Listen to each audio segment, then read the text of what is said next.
ನಿಜವಾಗಿ ಎಷ್ಟು ಸಂತಸದ ಗಳಿಗೆ ಅಂತ ಹೇಳಿದರೆ, ನಮ್ಮ ಶಾಲೆಯ ಮುಖ್ಯ ಶಿಕ್ಷಕರಾದಂಥ ಶ್ರೀಮತಿ ರತ್ನಕುಮಾರಿ ಮೇಡಮ್ ಇವರಿಗೆ ರಾಷ್ಟ್ರದ ಉತ್ತಮ ಶಿಕ್ಷಕ ಪ್ರಶಸ್ತಿ ಬಂದಿದೆ.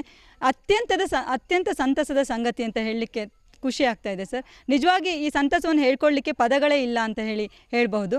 ಒಂದು ನಿಸರ್ಗದಲ್ಲಿ ಅನುಭವಜನ್ಯಾತ್ಮಕವಾದಂಥ ಪರಿಸರದ ಮೂಲಕ ಕಲಿಕೆ ಅನ್ನೋ ತತ್ವವನ್ನು ಇಟ್ಕೊಂಡು ನಾವು ಈ ಶಾಲೆಯಲ್ಲಿ ಮಕ್ಕಳನ್ನು ಕಲಿಸ್ತಾ ಹೋಗ್ತಾ ಇದ್ವಿ. ಪರಿಸರ ಪ್ರೇಮ, ದೇಶ ಪ್ರೇಮ ಇವುಗಳನ್ನು ಬೆಳೆಸ್ತಾ ಇದ್ದಿದ್ದು ಬಹುಶಃ ಎಲ್ಲೋ ಒಂದು ಕಡೆ ರಾಷ್ಟ್ರದ ಉನ್ನತ ಪ್ರಶಸ್ತಿಯನ್ನು ಪಡೆಯುವಲ್ಲಿ ಕರ್ಕೊಂಡು ಹೋಗಿದೆ ಅಂತ ಹೇಳಿದರೆ ಇದಕ್ಕಿಂತ ಸೌಭಾಗ್ಯ ಇಲ್ಲ. ಇಂತಹ ರತ್ನಕುಮಾರಿ ಟೀಚರ್ ಜೊತೆಗೆ ಸಹೋದ್ಯೋಗಿಯಾಗಿ ಅವರೊಂದಿಗೆ 20 ವರ್ಷಗಳ ಕಾಲ ಅವರ ಒಡನಾಟದಲ್ಲಿ ಅವರೊಂದಿಗೆ ಕಲಿಯುತ್ತಾ ಇಲ್ಲಿ ಬೆಳೀತಾ ಇದ್ದೇನೆ ಅಂತ ಹೇಳಿದರೆ ನನಗೆ ಇದಕ್ಕಿಂತ ಹೆಮ್ಮೆ ಯಾವುದು ಬೇಕು ಸರ್? ಇದು ನಿಮ್ಮ ಜೀವನದ ಅತ್ಯಂತ ಸಂತಸದ ಗಳಿಗೆ ಯಾವುದು ಅಂತ ಕೇಳಿದ್ರೆ ಬಹುಶಃ ನಾನು ಇದನ್ನೇ ಹೇಳಲಿಕ್ಕೆ ಇಷ್ಟಪಡ್ತೇನೆ. ನನ್ನ ಸಹೋದ್ಯೋಗಿಯಾದಂಥ ರತ್ನ ಟೀಚರ್ಗೆ ರಾಷ್ಟ್ರ ಪ್ರಶಸ್ತಿ ಬಂದಿದೆ ನನ್ನ ಜೀವನದ ಅತ್ಯಂತ ಸುದೈವದ ಗಳಿಗೆ ಅಂತ ಹೇಳಲಿಕ್ಕೆ ಇಷ್ಟಪಡ್ತೇನೆ. ತುಂಬು ಹೃದಯದ ಧನ್ಯವಾದಗಳು ಸರ್. ಸರ್ಕಾರಿ ಹಿಪ್ರಾ ಶಾಲೆ ಸಮಟಗಾರಿನಲ್ಲಿ 24 ವರ್ಷದಿಂದ ನಾನು ಇಲ್ಲಿ ಕೆಲಸವನ್ನು ಮಾಡ್ತಿದ್ದೀನಿ. ಈಗ 15 ವರ್ಷದಿಂದ ಮುಖ್ಯ ಶಿಕ್ಷಕಿಯಾಗಿ ಕರ್ತವ್ಯವನ್ನು ನಿರ್ವಹಿಸ್ತಾ ಇದ್ದೀನಿ ಸರ್. ಸುಮಾರು 2 ವರ್ಷಗಳಿಂದಲೂ ಕೂಡ ನನಗೆ ಇಲಾಖೆಯವರು ರಾಜ್ಯ ಪ್ರಶಸ್ತಿ ಆದಮೇಲೆ 19-20ರಲ್ಲಿ ರಾಜ್ಯ ಪ್ರಶಸ್ತಿ ಆಯಿತು. ಆ ನಂತರದಲ್ಲಿ ನನಗೆ ರಾಷ್ಟ್ರ ಪ್ರಶಸ್ತಿಗೆ ಹಾಕಿ ಅಂತಲೇ ಇದ್ದರು. ಒಂದು ಸತಿ ಅದರದ್ದು ತೆಗೆದು ನೋಡಿದಾಗ ಇದರಲ್ಲಿ ನನಗೆ ಅದು ತುಂಬ ಕಷ್ಟ ಅನಿಸ್ತು. ತುಂಬ ಲಿಂಕ್ಗಳನ್ನು ಅಪ್ಲೋಡ್ ಮಾಡಬೇಕಿತ್ತು. ತುಂಬ ಅದು ಬಯಸ್ತಿದ್ದಂಥ ಡಾಕ್ಯುಮೆಂಟ್ಸ್ ತುಂಬ ಜಾಸ್ತಿ ಇತ್ತು. ಅದಕ್ಕಾಗಿ ನನ್ನ ಪ್ರಕಾರ 1 ವಾರ ನಾನು ಸಮಯ ಇಡಬೇಕಾಗಿತ್ತು. ನಾನು ಸಿಟಿಯಿಂದ ಇಲ್ಲಿಗೆ ಬಂದು ಪಾಠ ಮಾಡಿ ಅಲ್ಲಿಗೆ ಹೋಗ್ಬೇಕಾದ್ರೆ 7 ಗಂಟೆ ಆಗಿರ್ತಿತ್ತು. ಸೊ ನಾನು ಬಿಟ್ಕೊತಾನೆ ಬಂದೆ. ಬಟ್ ಈ ಸತಿ ನಮ್ಮ ಹೊಸನಗರ BO ಗಣೇಶ್ ಸರ್ ಮತ್ತು ನಮ್ಮ ಸಂಘದವರು ಬಿಡಲೇ ಇಲ್ಲ, ನೀವು ಹಾಕಲೇಬೇಕು ಮೇಡಮ್ಮು, ನಮ್ಮ ತಾಲೂಕಿಂದ ಹೋಗಲೇಬೇಕು ಅಂತ ತುಂಬ ಫೋರ್ಸ್ ಮಾಡಿದರು. ಆ ನಂತರದಲ್ಲಿ ನಮ್ಮ ಶಾಲೆಯ ಶಿಕ್ಷಕರು ಅಂಬಿಕಾ, ವೈಶಾಲಿ ಇವರೆಲ್ಲರ ಸಹಕಾರ ಜೊತೆಗೆ ನಮ್ಮ ಪೇರೆಂಟು ಹೋದು, ಪಕ್ಕ ಶಾಲೆ ಶಿಕ್ಷಕರು ಹೋದು, ಆದಿತ್ಯ ಸರ್ ಅಂತ, ಅವ್ರ ಸಹಕಾರದಿಂದ ನಾನು ಆ ಡಾಕ್ಯುಮೆಂಟನ್ನೆಲ್ಲ ಅಪ್ಲೋಡ್ ಮಾಡಲಿಕ್ಕಾಯಿತು. ಅದಾದ ಮೇಲೆ ಸರ್ ಅದು ತಾಲೂಕಿಂದ ಜಿಲ್ಲೆಯಿಂದ ಮೇ ಬಿ ಅಲ್ಲಿಂದಲೂ ಸೆಲೆಕ್ಟ್ ಆಗಿ ರಾಜ್ಯಕ್ಕೆ ಹೋಗಿದೆ. ರಾಜ್ಯಕ್ಕೆ ಹೋದ್ಮೇಲೆ ನನಗೆ ರಾಜ್ಯಕ್ಕೆ ಹೋಗಿದೆ ಅಂತ ಗೊತ್ತಾಯಿತು. ಅಲ್ಲಿಂದ ಫೋನ್ ಬಂತು, 11th ನೀವು ಬೆಂಗಳೂರಿಗೆ ಬರಬೇಕು, ಅಲ್ಲಿ ನಿಮಗೆ ಜ್ಯೂರಿ ಜೊತೆಗೆ ನಿಮ್ಮ ಮಾತುಕತೆ ಇರುತ್ತೆ, ಒಂದು 10 ಮಿನಿಟ್ಸ್ PPTಯನ್ನು ರೆಡಿ ಮಾಡ್ಕೊಂಡು ಬನ್ನಿ ಅಂತ. ಸೊ ಒನ್ಸ್ ಅಗೈನ್ ನಾವು PPTಯನ್ನು ಅದನ್ನು ದೊಡ್ಡದನ್ನು ಸಣ್ಣದು ಮಾಡಿಕೊಂಡು ಮತ್ತು ಸಹಕಾರ ತಗೊಂಡು ಅಲ್ಲಿ PPT ಪ್ರೆಸೆಂಟೇಷನ್ಗಿಂತ ಮೊದಲು 11ನೇ ತಾರೀಕು ನಮಗೊಂದು ಡೆಮೋ ಕೊಡ್ತಾರೆ. ಅಂದರೆ ನಮ್ಮ ಏನೇನು ಮಾಡಬೇಕು, ಜ್ಯೂರೀಸ್ ಹತ್ರ ಯಾವ ಥರ ಮಾತಾಡಬೇಕು ಅಂತ ನಮ್ಮನ್ನು ತಯಾರು ಮಾಡಿದರು. ಅಲ್ಲಿನ DSCRT ಎಲ್ಲ ಏನಿದೆ ಅಧಿಕಾರಿ ವರ್ಗ ನಮ್ಮ ಜೊತೆ ತುಂಬ ಚೆನ್ನಾಗಿ ನಮ್ಮನ್ನು ಮೌಲ್ಡ್ ಮಾಡಿದರು. ಇದೇ ಥರದಲ್ಲಿ ನೀವು ಪ್ರೆಸೆಂಟೇಷನ್ ಮಾಡಬೇಕು, ಹೀಗೆ ಇರಬೇಕು, ಈ ಫೋಟೋಸನ್ನು ಹೀಗೆ ಹಾಕಿ ಅಂತ ತುಂಬ ಚೆನ್ನಾಗಿ ಮೌಲ್ಡ್ ಮಾಡಿದರು. ಆದರೂ ಒಂದು ಭಯ ಇತ್ತು, ಯಾಕಂದರೆ ನ್ಯಾಷನಲ್ ಲೆವೆಲ್ ಅಥಾರಿಟೀಸು ಜ್ಯೂರಿಸ್ ಜೊತೆಗೆ ನಾವು ಮಾತಾಡೋದು ಅಂದಾಗ ಎಲ್ಲೋ ಹಳ್ಳಿನಲ್ಲಿ ಮಕ್ಕಳ ಜೊತೆಗೆ ಪೋಷಕರ ಜೊತೆಗೆ ಇದ್ದು ಇಲ್ಲೇ ಆಫೀಸ್ಗಳಿಗೆ ಹೋಗಿ ಹೆಚ್ಚಿಗೆ ನಮಗೆ ಗೊತ್ತಿಲ್ಲ, ತುಂಬ ಭಯ ಇತ್ತು. ಆದರೆ ಎಲ್ಲರ ಜೊತೆ ಮಾತಾಡಿದ ಅನುಭವ ತುಂಬಾ ಚೆನ್ನಾಗಿತ್ತು. ಯಾಕಂದರೆ ಏನು ನಾನು ಮಾತಾಡ್ತೀನಿ ಅದು 100ಕ್ಕೆ 100 ಸತ್ಯ. ಹಾಗಾಗಿ ಧೈರ್ಯವಾಗಿ ನನ್ನ ಪ್ರೆಸೆಂಟೇಷನ್ ಕೊಟ್ಟೆ.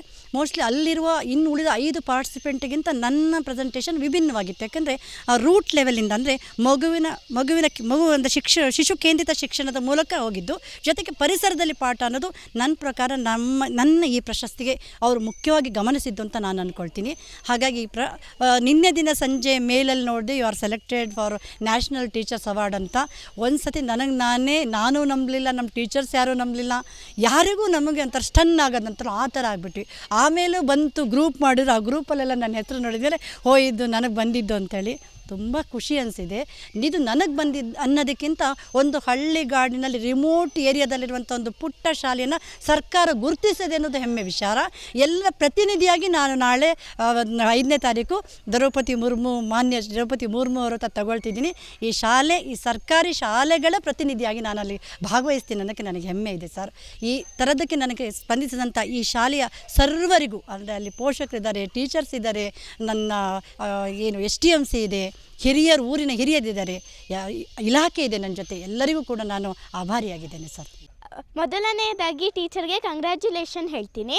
ಅವರು ಈ ಥರ ಪ್ರಶಸ್ತಿ ಅವ್ರಿಗೆ ಸಿಕ್ಕಿರೋದು ನನಗೆ ತುಂಬ ಖುಷಿ ಆಗ್ತಿದೆ. ಆಮೇಲೆ ನಮ್ಮ ಶಾಲೆಗೆ ಸಿಕ್ಕಿರೋದು ಅದು ಇಡೀ ಭಾರತದಲ್ಲೇ ಅತ್ಯಂತ ಉತ್ತಮ ಶಿಕ್ಷಕಿಯಾಗಿ ಸಿಕ್ಕಿರೋದು ರತ್ನ ಟೀಚರ್ಗೆ. ಅದಕ್ಕೆ ನನಗೆ ತುಂಬ ಹೆಮ್ಮೆ ಇದೆ ಮತ್ತು ಖುಷಿ ಇದೆ.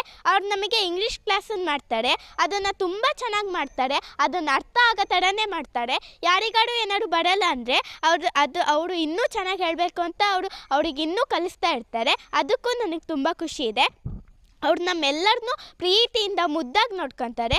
ಅವರು ಪಾಠದ ಜೊತೆಗೆ ಆಟದಿಂದಲೂ ಪಾಠವನ್ನು ಹೇಳ್ಕೊಡ್ತಾರೆ, ಲೇಖನ ಚಿಹ್ನೆಗಳದ್ದೆಲ್ಲ ಹೇಳ್ಕೊಡ್ತಾರೆ. ಅಲ್ಲಿ ಗಡಿಯಾರದ್ದು ಎಲ್ಲ ಇದೆ, ಅಲ್ಲಿ ಔಷಧಿ ಗಿಡಗಳು ಕೂಡ ಇದೆ. ಅದರಿಂದನೂ ನಾವೆಲ್ಲ ತಿಳ್ಕೊಬೋದು, ಯಾವ್ಯಾವ ಗಿಡದಲ್ಲಿ ಏನೇನು ಇರುತ್ತೆ, ಯಾವ ಪ್ರೋಟೀನ್ ಇರುತ್ತೆ ಅಂತ ಎಲ್ಲ ತಿಳ್ಕೊಬೋದು. ಕಾಡಿನ ಹಸಿರು ಸಮೃದ್ಧಿಯ ನಡುವೆ ಸಮಟಗಾರು ಸರ್ಕಾರಿ ಹಿರಿಯ ಪ್ರಾಥಮಿಕ ಶಾಲೆ ಇದುವರೆಗೆ ಅಡಗಿತ್ತು. ನಿನ್ನೆ ಪ್ರಶಸ್ತಿ ಘೋಷಣೆ ಆಗುತ್ತಿದ್ದಂತೆಯೇ ಇದು ಡೆಲ್ಲಿಯವರೆಗೆ ಪ್ರಕಾಶಿತವಾಯಿತು. ಈ ಬಗ್ಗೆ ನಮಗೆ ವಿಶೇಷ ಹೆಮ್ಮೆ ಇದೆ, ಸಂಭ್ರಮ ಇದೆ. ಹಳ್ಳಿಗಾಡಿನ ಅನೇಕ ಇತಿಮಿತಿಗಳ ನಡುವಿನಲ್ಲಿ ಒಂದು ಶಾಲೆಯನ್ನು ಊರ್ಜಿತಗೊಳಿಸುವುದು ತುಂಬ ಕಷ್ಟದ ಕೆಲಸ. ಅದನ್ನೆಲ್ಲ ಒಂದು ರೀತಿಯಲ್ಲಿ ಚಾಲೆಂಜ್ ಆಗಿ ತಕ್ಕೊಂಡು, ಪಂಥವನ್ನಾಗಿ ತಕ್ಕೊಂಡು ರತ್ನಕುಮಾರಿ ಮತ್ತು ಅವರ ಜೊತೆಯ ಶಿಕ್ಷಕಿಯರು ಕೆಲಸ ಮಾಡ್ತಾಯಿದ್ದಾರೆ. ಈ ಎಲ್ಲಿಯವರೆಗೆ ನಮ್ಮ ಪ್ರಭಾವ ಈಗಾಗಿದೆ ಎಂದರೆ ಸುತ್ತಮುತ್ತಲ ಹಳ್ಳಿಗಳಿಂದ ವ್ಯಾನ್ನಲ್ಲಿ ತಂದೆ ತಾಯಂದರೆ ತಮ್ಮ ಮಕ್ಕಳನ್ನು ವ್ಯಾನ್ ಮಾಡಿ ಶಾಲೆಗೆ ಸೇರಿಸ್ಕೊಡ್ತಾ ಇದ್ದಾರೆ. ನಮ್ಮಲ್ಲಿರುವ ಸುಮಾರು 56 ಮಕ್ಕಳಲ್ಲಿ 40 ಚಿಲ್ಲರೆ ಮಕ್ಕಳು ಹೊರಗಡೆಯಿಂದಲೇ ಬರುವಂಥವರಾಗಿದ್ದಾರೆ. ಹಳ್ಳಿಗಾಡಿನಲ್ಲಿ ಇದ್ದು ಒಂದು ರೀತಿಯಲ್ಲಿ ಯಾವತ್ತೂ ಹೊರಗಡೆ ತೋರ್ಪಡಿಸಿಕೊಳ್ಳಲಿಕ್ಕೆ, ಎಕ್ಸ್ಪೋಜರ್ ಆಗಲಿಕ್ಕೆ ತುಂಬ ಅವಕಾಶಗಳು ಕಡಿಮೆ ಇರ್ತದೆ. ಅದನ್ನೆಲ್ಲ ಮಿತಿಯನ್ನೆಲ್ಲ ಮೀರಿ ಹನುಮದ್ವಿಕಾಸ ಅಂತ ಕರಿತೇವೆ, ಲಂಘನ ಮಾಡಿ ಆಚೆ ಹೋಗುವುದು ಅಂತ, ಅದು ರತ್ನಗಳ ಮೂಲಕವಾಗಿ ಸಾಧ್ಯವಾಯಿತು. ನಾವು ಉದ್ದಕ್ಕೂ ಎಲ್ಲರೂ ಅವರಿಗೆ ಸಪೋರ್ಟ್ ಮಾಡ್ತಾ ಇದ್ದೇವೆ. ಇವತ್ತು ಪ್ರಶಸ್ತಿ ಬಂದದ್ದನ್ನು ನಮ್ಮ ಪ್ರಶಸ್ತಿ ಅಂತಲೇ ಸ್ವೀಕಾರ ಮಾಡ್ತಾ ಇದ್ದೇವೆ. ಜೊತೆಗೆ ಆ ಶಿಕ್ಷಕಿಯರಲ್ಲಿ ಸಾಮರ್ಥ್ಯ, ಬೋಧನೆಗೆ ಸಂಬಂಧಪಟ್ಟದ್ದು ಅದ್ಭುತವಾಗಿದೆ. ಯಾವ ಮಕ್ಕಳಿಗೆ ಹೇಗೆ ಕಲಿಸಬೇಕು ಎನ್ನುವಂಥದ್ದೆಲ್ಲ ಗೊತ್ತುಂಟು. ಯಾಕೆಂದರೆ ಒಂದು ಕ್ಲಾಸ್ನಲ್ಲಿ ಸುಮ್ಮನೆ ಆ್ಯಾವ್ರೇಜ್ ಆಗಿ ಪಾಠ ಮಾಡಲಿಕ್ಕೆ ಬರುವುದಿಲ್ಲ. ಹಳ್ಳಿಯ ಪುಟ್ಟ ಮಕ್ಕಳು, ಕೃಷಿ ಕಾರ್ಮಿಕ ಕುಟುಂಬದಿಂದ ಬರುವ ಮಕ್ಕಳು, ಅನಕ್ಷರಸ್ಥ ಕುಟುಂಬದಿಂದ ಬರುವ ಮಕ್ಕಳಿದ್ದಾರೆ. ಪ್ರತಿಯೊಬ್ಬರಿಗೂ ಅವೆಲ್ಲವೂ ಒಂದೊಂದು ಬೇರೆ ಬೇರೆ ಪುಸ್ತಕ ಅಂತ ತಿಳ್ಕೊಂಡೇ ಆ ಮಕ್ಕಳನ್ನು ತೀಡ್ತಾ ಇದ್ದಾರೆ, ಅವರನ್ನು ಮೇಲಕ್ಕೆ ತರ್ತಾ ಇದ್ದಾರೆ.